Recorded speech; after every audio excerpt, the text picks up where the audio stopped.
Hiya Paul, welcome back to the Propagandist channel. As you can tell from the video title, we are finally getting to this non-blind retrospective Let's Watch of RWBY Volumes 1 to 4 today.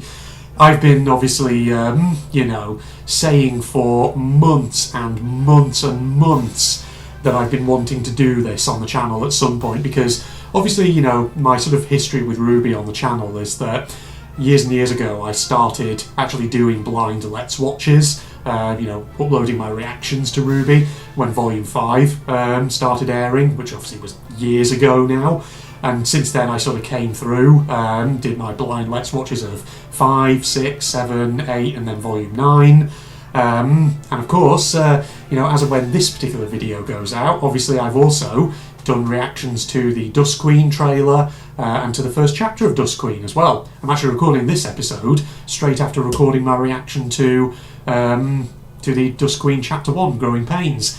And that was pretty damn good, It was really awesome. If you haven't watched my reaction to that video, it's well worth a watch. Just have a look around on the channel for it and you'll find it.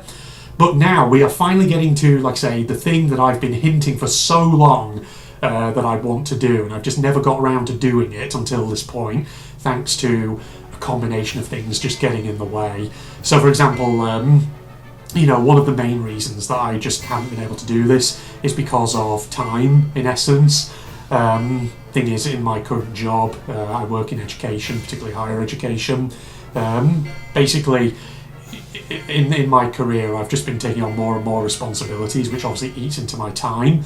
And then, of course, you also have to remember that Propagandist is, of course, my second channel. It's not my main channel. My main channel, of course, is my strategist one, where I do a lot of gaming content, and obviously that takes priority over this one. So naturally, between those two things, it's just left me with very little time for working on Propagandist.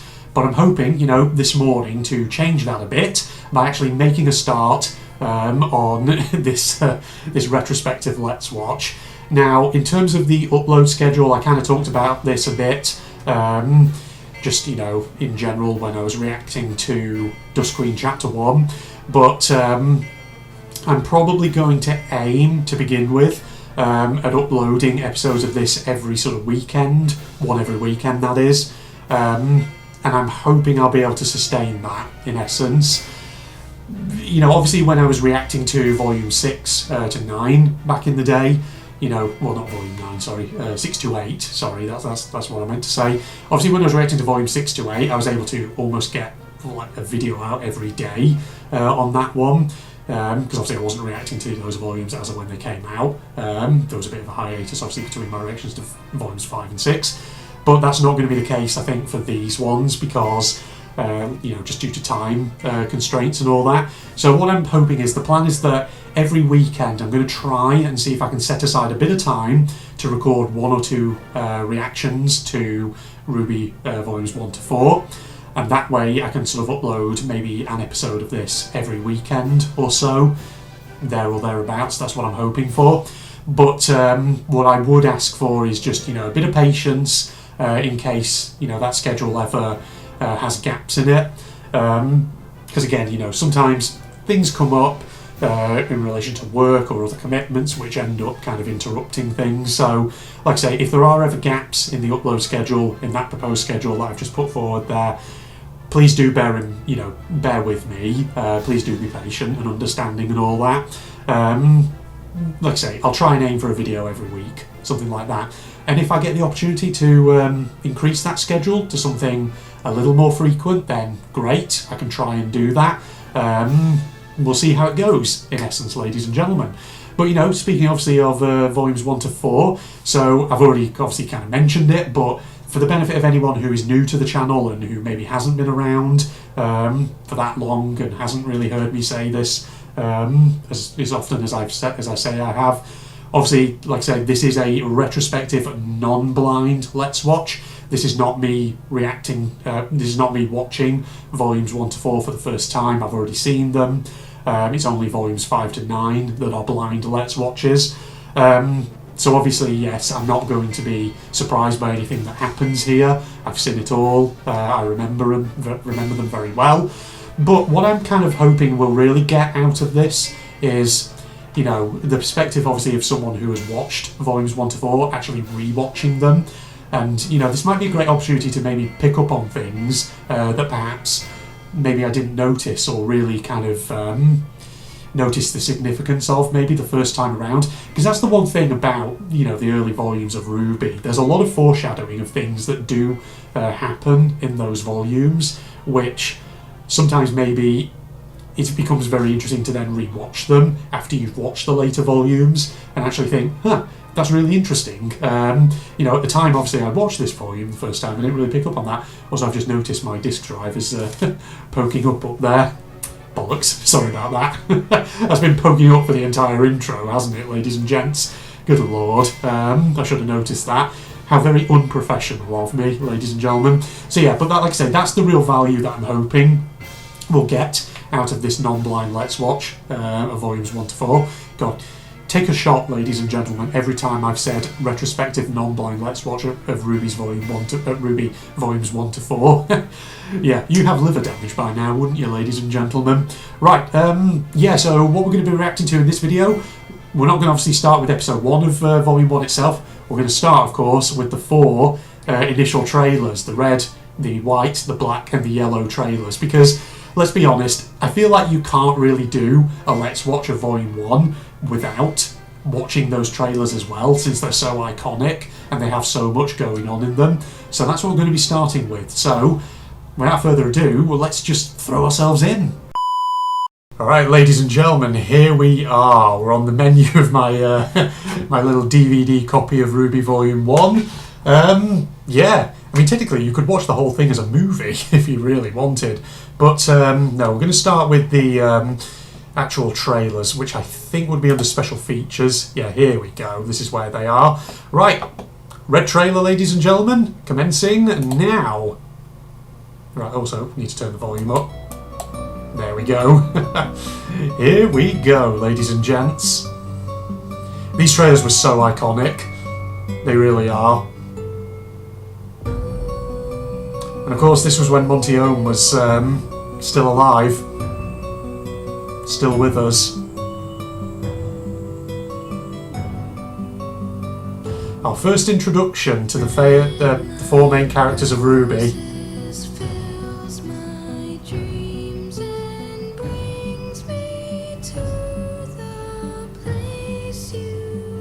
This trailer in particular was really quite something. It was a fantastic intro to this upcoming franchise. When did this originally come out? 2012? 13? Or was that too late? I don't sure remember when RWBY started, when it first came out. It's definitely over a decade ago. Well over a decade ago by now. Here we go.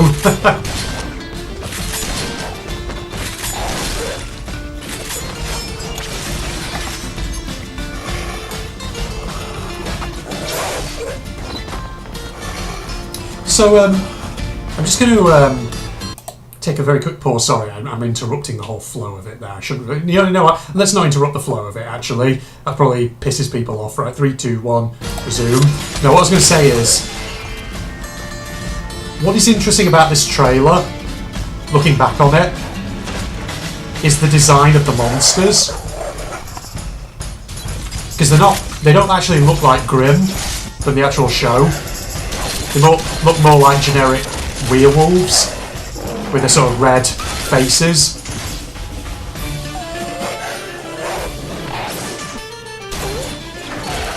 Which obviously raises an interesting question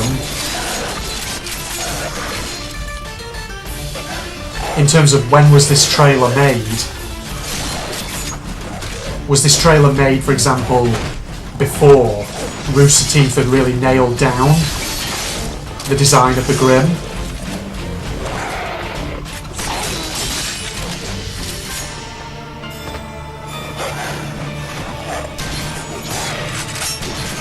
The flow of this action sequence was so good.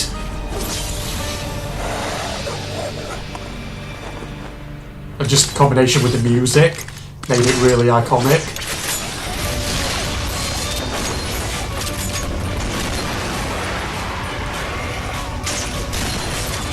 Here we go.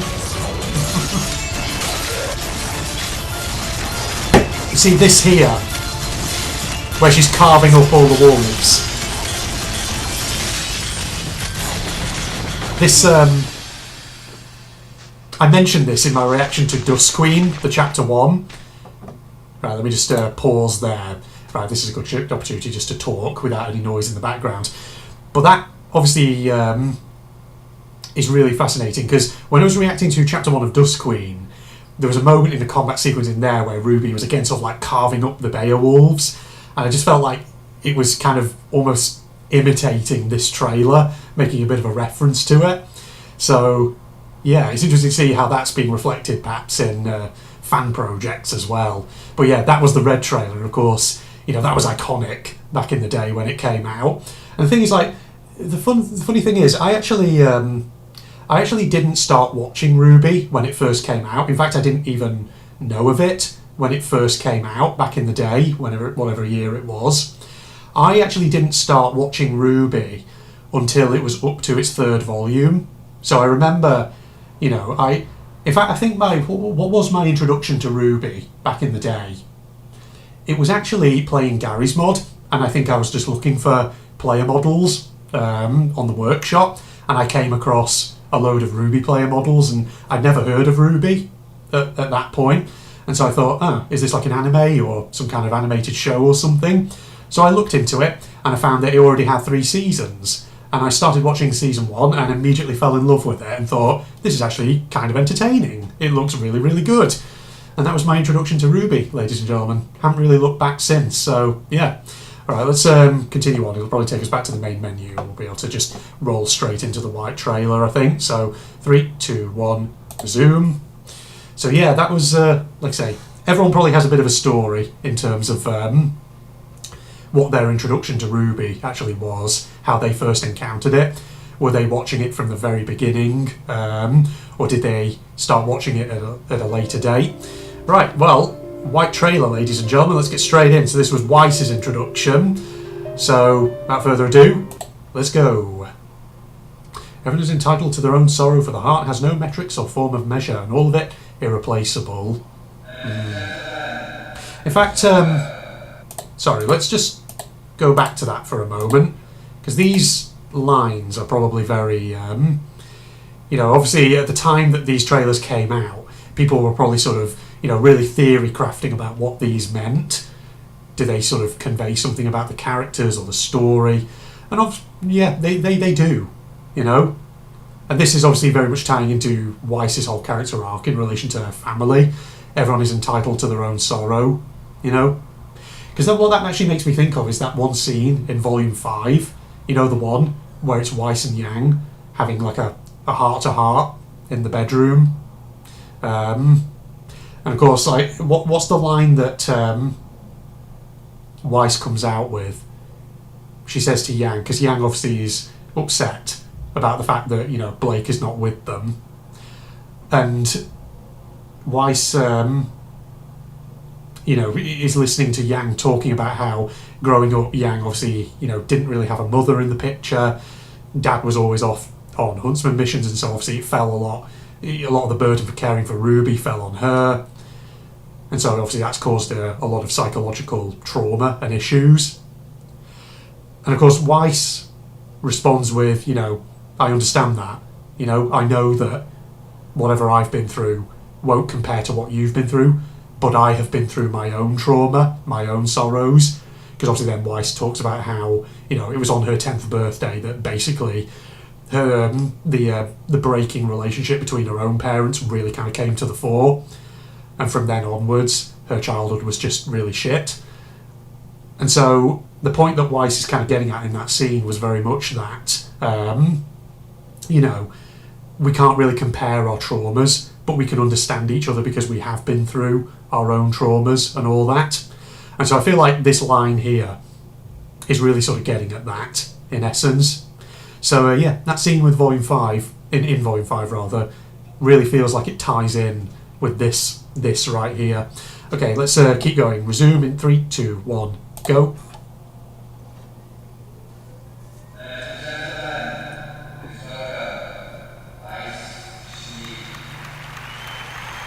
I think of all of the character designs that Weiss has had, this one right here is probably my favourite. I don't know, there's something iconic about it. I think her volume 7 to 9 design is probably... I don't dislike it. In fact, I do like it, but I'd say it's my least favourite.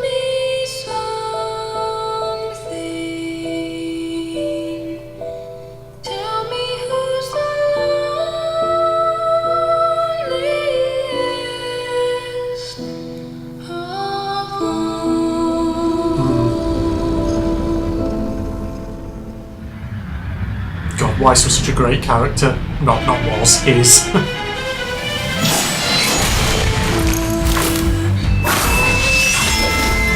Ooh, with headphones you really get the effect of the sound design.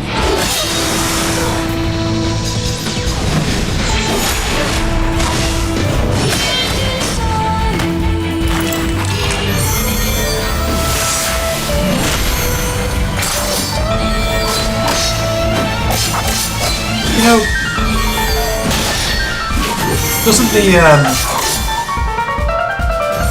is my memory serving me correctly here? Doesn't the first episode of Ice Queendom actually recreate this fight scene? I've said before when I was reacting to Dusk Queen Chapter 1 that I think I have watched the first episode of Ice Queendom, but I don't really remember it very well. But I just have like a hazy memory that it tried to redo this scene. Ice Queendom, I need to do a reaction to that, I really do. Like I say, I think I have seen the first episode of it, but I don't think I've ever watched any more of it. So that would be, for the most part, a blind reaction.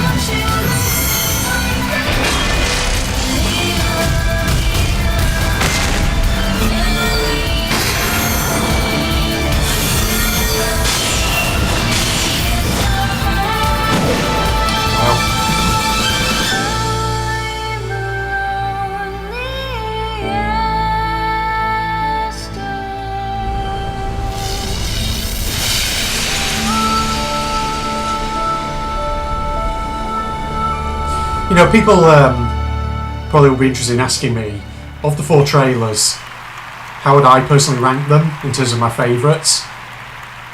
Honestly, that's really hard, because they're all really good. I think I would probably say the yellow trailer is my favourite of the 4,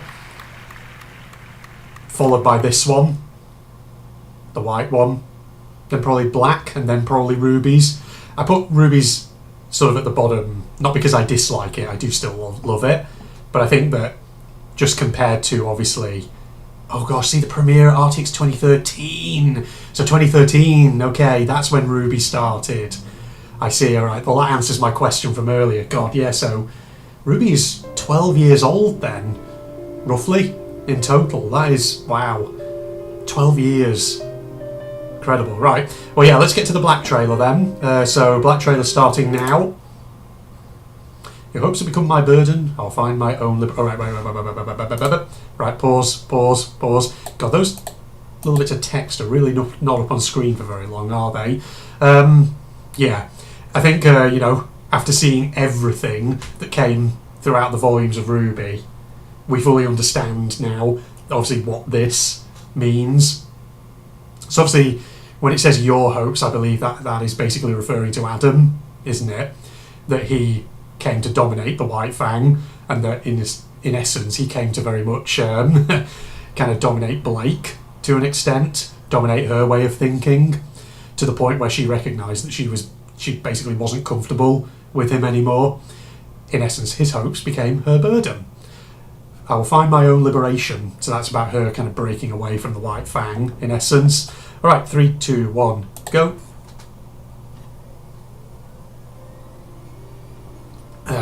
yeah, so ranking wise, like I say, yellow trailer I think would be the top one for me. We'll get to that in a moment. White trailer I think would be second place, second favourite of the 4 trailers. This one probably third, and then RWBY's probably fourth. And I've just put that because RWBY's is just very much a fight sequence, whereas the other 3 trailers are not just fight sequences, they also start to clue us in a bit more about these characters and who they are.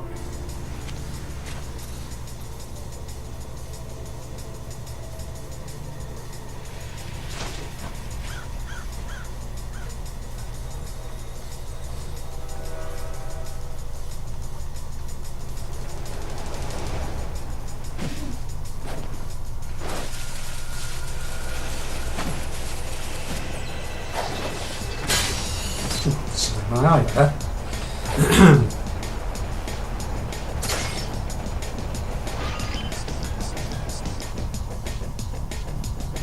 It is interesting, of course, how each of these trailers has a very different vibe. You know, RWBY's is very much like quite fantasy, as is Weiss's, and then you get this one, which is more like cyberpunk almost. Well, not almost, kind of is, with the robots and everything. And of course you get Yang's, which also sort of leans a bit into the cyberpunk vibe. I use cyberpunk in a very loose way there, as in just the aesthetic of cyberpunk, kind of. But having said that, I guess you could say RWBY does have, at times, slightly cyberpunk themes to it. We obviously like the high technology, the idea of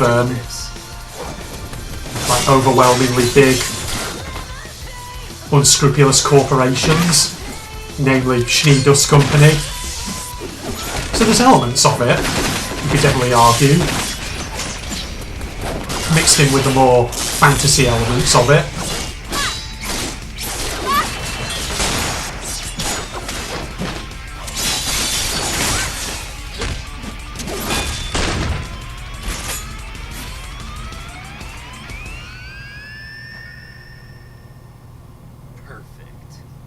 Move up to the next car.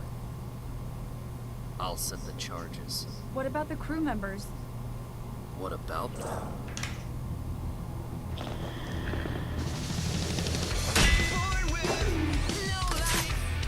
Adam?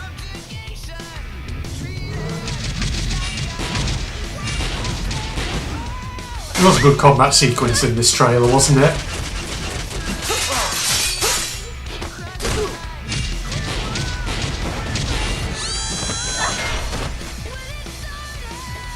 We need to get out of here.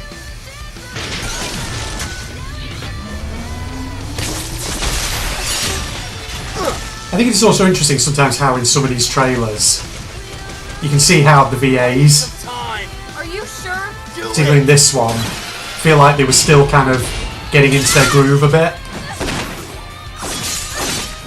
Don't get me wrong, I don't mean that in like a critical way. I just think it's an interesting observation.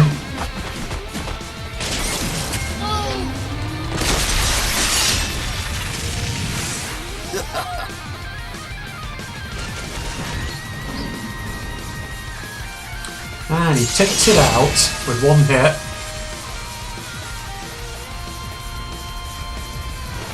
Very cool stylized effect.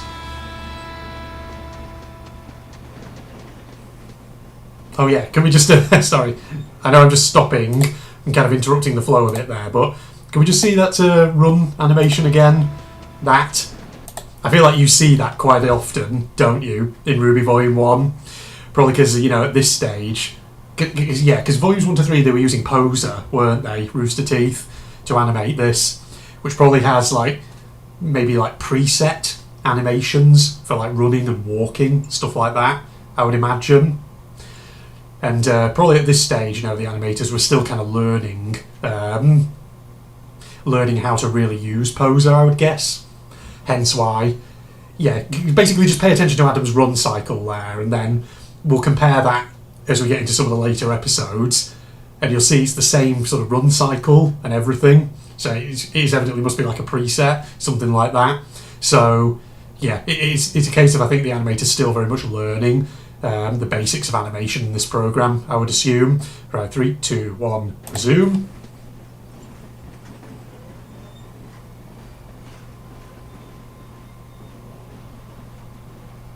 Bye. He has plenty of time to jump across there, but yeah, dramatic effect.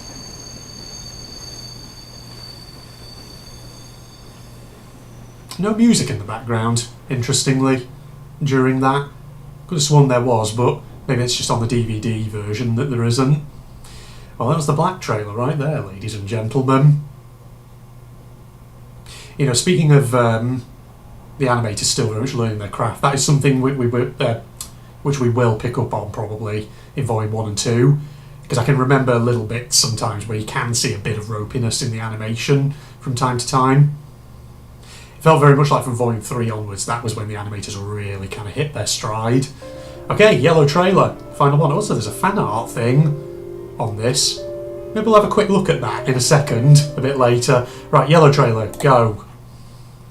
Scathing eyes ask that the RWBY be symmetrical, one-sided and easily processed. Well, bloody hell, give me some time to read that, please. Yet every misshapen spark's unseen beauty is greater than its would-be judgment.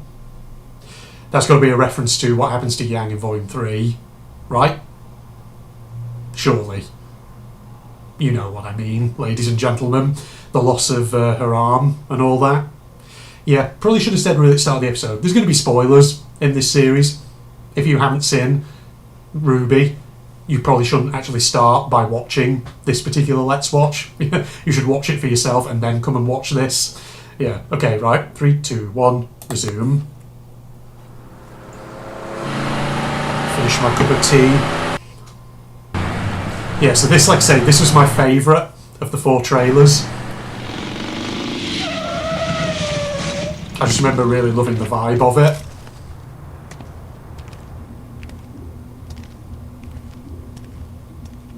Oh yeah, and the bird. Was that supposed to be Raven that you just saw flying across then? Hold on. Let me find that again. There, you can see it going across. I'm guessing that is meant to be either Crow or Raven. Keeping an eye on her. Possibly Raven. But of course, we didn't know that at the time this trailer came out. But of course, looking back on everything that happened afterwards, that could very well be the case.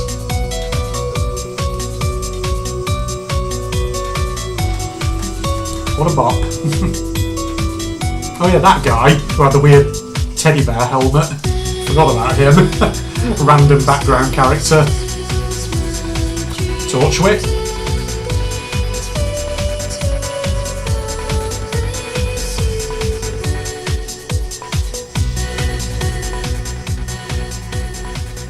Strawberry sunrise. No ice. Oh, and one of those little umbrellas. Aren't you a little young to be in this club, Blondie? Aren't you a little old to have a name like Junior? So you know who I am. You got a name, sweetheart? Yes, Junior, I've got several. But instead of sweetheart, you could just call me Sir. People say you know everything. Tell me where I can find her and I'll let you go. I've never seen her before. I swear. Excuse me? I swear, sir. Looks like we have an audience. This must be kind of embarrassing for you, huh? Awkward. Listen, Blondie, sir. If you want to make it out of this club alive, I suggest you let me go. Now. You'll pay for that. Oh, Junior, I was just playing with you. Don't be so sensitive. Come on, let's kiss and make up, okay? Huh? Okay. He's so gullible. He's your stereotypical villain. Dumb.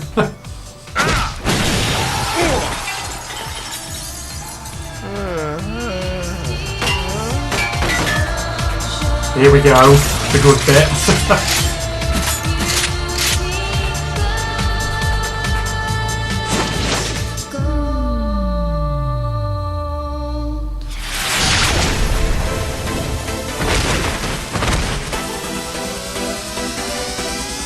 Nice music. Good combination of all the main themes that we've had so far. I'm not going to try dab dancing on camera. Embarrass myself.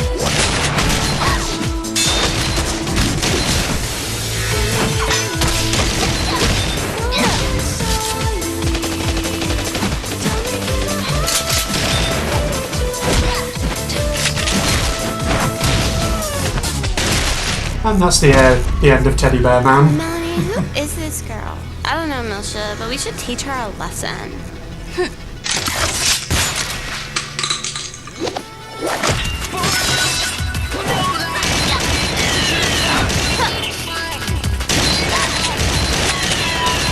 I'm just thinking, when she tossed all the ammo up into the air and caught it in the gauntlets, can you imagine how awkward it would have been if she got that wrong? Just dropped on the floor, was like, oh shit, hold on a second ladies, just give me a moment.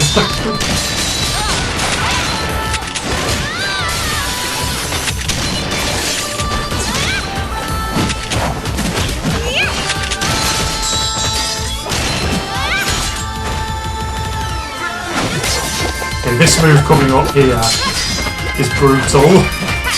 Where she elbow, grab, spin, kick. Oof.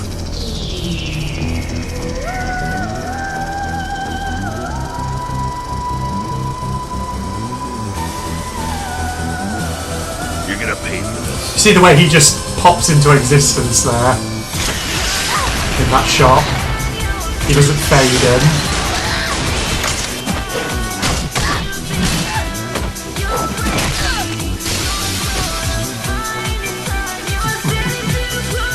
Oh, you're screwed, buddy.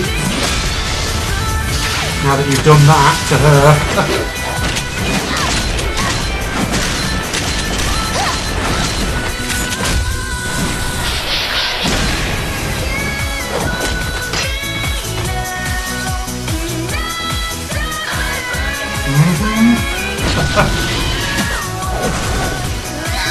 You got so mad that you drained all colour out of the world.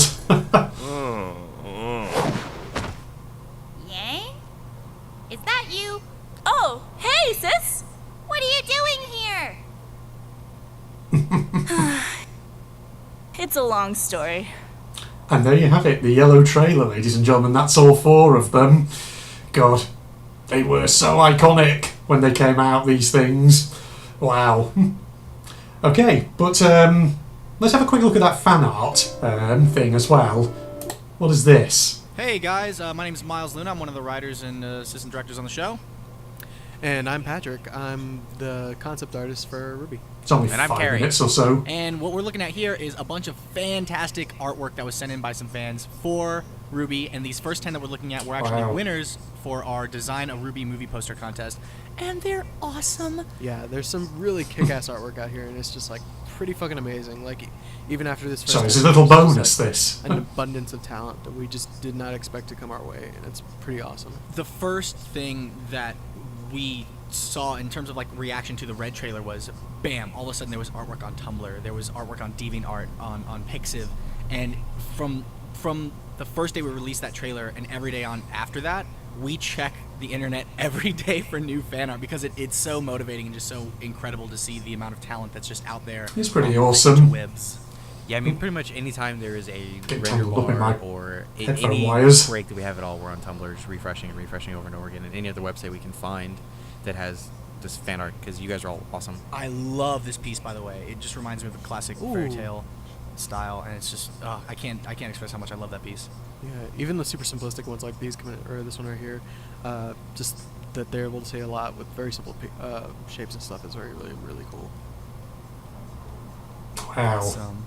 Got some RWBY Got headphones. some RWBY headphones. Dude, I really want RWBY headphones. Who made those headphones, man? Oh, was that you, Patrick? Did you design shit, those? that was me. Dude, we actually went through several different ones. Originally, they were supposed to be earbuds. Oh, so, yeah, I remember that. Oh, I love this one too. That's a my good custom one. background. That is a yeah, good originally they were supposed to be desktop earbuds. wallpaper, yeah. A bunch of different styles for those. Maybe one day we'll actually make them, and then we'll sell them, and then all will be good and right in the world. And then everybody in the office will have them. Yeah, and then they'll no longer be cool anymore. No one will want to wear them. Yeah. RWBY headphones. What a dumb idea. Fucking headphones. That's cute. Oh wow, this one's cool. We have the phases of the moon and the sun in there. Pretty badass. Mm. What was cool? What was cool too is all the different styles too. Depressed Like, Blake. Earlier we had the fairy tale style one. Not all of them went with a traditional anime style when they submitted their artwork, and I think it's just really neat. Yeah, some people have gone with like the classic comic book feel too, and like American cartoons from the 90s and shit, and it's fucking cool. It's also really interesting to see the development of it, because when all the trailers came out, everybody kind of drew all the characters in the trailers, and they drew them. A lot of them were a lot more cinematic, but then as the show's gone on, we've gotten a lot more comic book and a lot more just like placing the characters in situations, which are also really fun. Yeah. Now everything is now RWBY annoying Weiss, Yang annoying Blake. As fans began to understand the characters more, it really added so much to the artwork. It was no longer 4 cool-looking girls looking cool. It was 4 goofy girls being goofy. Yeah. And I loved that. I love the goofiness of the 4 girls. Yeah, definitely getting their personalities down with the art and stuff like that. There's even, of course, the shipping wars and stuff like that. Oh. Yang and Blake. The less we talk about those, the better, probably. Candy cane myself. Okay. Yeah, Bumblebee. I'm all about Jean and Carrie. That's a good one. Yeah. Oh, you stop it. What would John call you? He'd call you. That's a good one. I like that. No, I was gonna say something that it was really. Never mind. Let's not get into this. We have some Melanie Milsha artwork. Shit. I love the twins. Those were characters that Monty came up with that were based off old builds of RWBY and Weiss's models. Oh. And once we saw them in action in the yellow trailer, I did not realise that. Okay. Like, so yeah, we Guess you learn something new every day. And we all started talking, and who knows? Keep an eye out for those freaking twins and their interesting. Whoa, I have not seen that one. I haven't seen those either. That is That's another awesome. good one. One thing that was interesting was a bunch of people didn't. Ooh, that's a good and wide still don't shot. catch on the fact I like that. I can never pronounce the name. King Tai Ju. We came up with these character names. You think we'd be able to know it? You There was a guys- 2-headed snake. You're the writers, right? I mean, you should know these. We should. Taiji. We don't. No. Oh God, I remember this piece. That was one of the. Ooh. God, that was one of the first pieces that I saw that really just blew me away with the amount of detail. I think we found that one on Pixiv. Good lord, a lot of That one's cool. Yeah, I love the simplicity of this one. Sometimes you didn't even need the girls; it was all just fun stuff. Anyways, that was fantastic artwork. Wow. You guys are fantastic fans, and we love you. Love you. Okay. Well, that was just a little bonus, ladies and gentlemen, at the very end there. Let me just turn that down so I'm not competing with it. Wow. Well, I just learned something new. I didn't realise that the twins in the bar, in the yellow trailer, that was originally supposed to be RWBY and Weiss. I mean, I'm kind of glad they didn't use those for those characters, because I don't think they would have fit at all, but good to see that they did recycle and reuse them as villains. Yeah.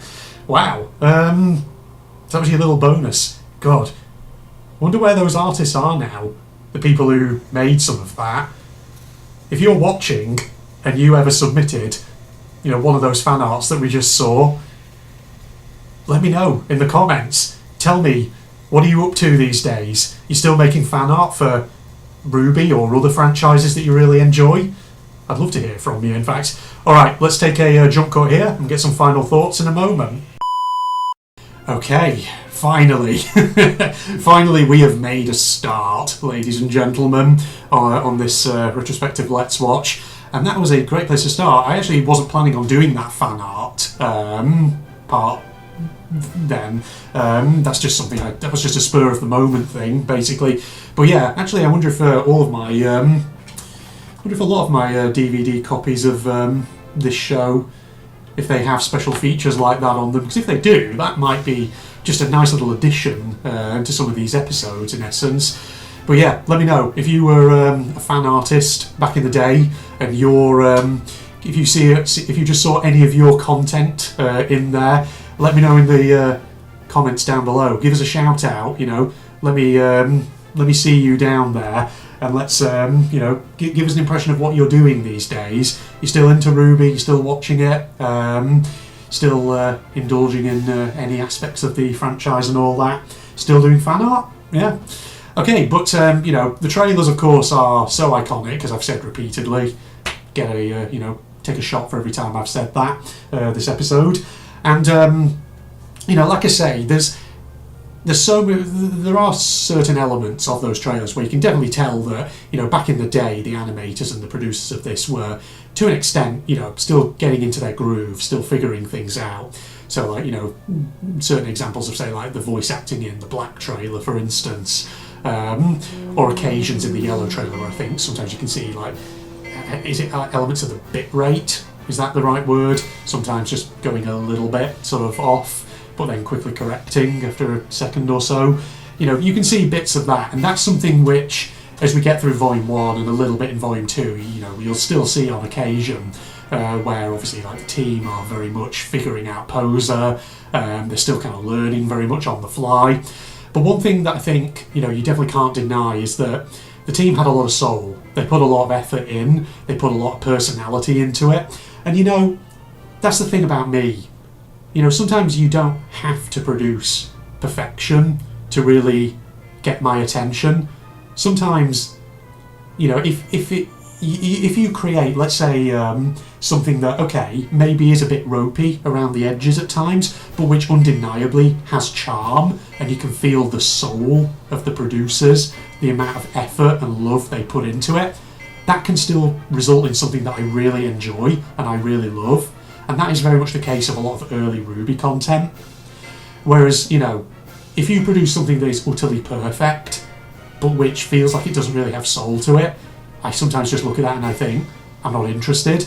And you know, another great sort of example, I think, of something I've encountered, well, not just one example, but there's probably loads of examples of this. If you go over to my Strategist channel and see some of the games that I've played before, you know, there's tons of games on there which, granted, you know, sometimes they are ropey around the edges, but nonetheless you still get that sense of the soul of the people who made it, the love that they've put into it, how it was very much a labour of love for them, and that can sometimes really sort of elevate something to the realm of something really enjoyable, even if, like I say, it is ropey around the edges. And that, you know, isn't just the case obviously for early RWBY. I can think of at least a couple of examples of games I've played over on Strategist which have that same thing. Like the big example I always come to from the gaming sphere is when Soma Games produced the Redwall games. Granted, sometimes they're ropey around the edges and they're not perfect, but you can definitely feel the love that was put into them, and it's the same thing, you know, like I say, with RWBY early content. So that's always so fascinating to look back on. And like I say, you know, it was really good actually watching that fan art section and hearing from people who were on that team, you know, in terms of the reaction to the Red trailer at the time, how, you know, even with just the release of that generated such a flurry of interest. It's fascinating because, like I said earlier, you know, I didn't get into RWBY straight away. In fact, I hadn't even heard of it until, you know, by the time it was airing the 3rd volume. So I kind of missed a lot of that early interest. It sort of passed me by. I was unaware of it. But yeah, so that's I think why, you know, I think that's why this retrospective series is going to be so fascinating to do, because it'll be someone who wasn't into RWBY right from the get-go, who now is sort of re-watching a lot of the early content and actually being able to examine it and dissect elements of it, having watched it all. Yeah, this should be so good, ladies and gentlemen. Alright, well, yeah, like I say, I'll reiterate, of course, my favourite there was the yellow trailer, followed by the white one, then the black one, then the red one. Just in case you missed my rankings the 10 other times that I mentioned them earlier in this video. But yeah, I think there's not really any point to me gassing around any longer here, so we'll probably sort of wrap up at this point. Just looking at time, I think I may have time to record, I don't know actually. I don't think I don't know. I'll see. I might be able to record a bit more of Volume 1 this session. I'm not entirely certain. We'll see. But yeah, I mean, having said that, I've recorded a couple of RWBY things this session. I've got Dusk Queen Chapter 1 and then I've got this as well. So actually I've got a fair bit of RWBY content to keep me going in the meantime. But If I get time, I'll record a bit more Volume 1, but bear in mind I also want to record some stuff as well for my Strategist channel, so I just need to pay close attention to time. Also, it is nearly lunchtime as well, got to bear that in mind too. Alright, well, yeah, let's wrap this episode up here, ladies and gentlemen, so I hope you enjoyed this first entry in my retrospective Let's Watch of Volumes 1 to 4.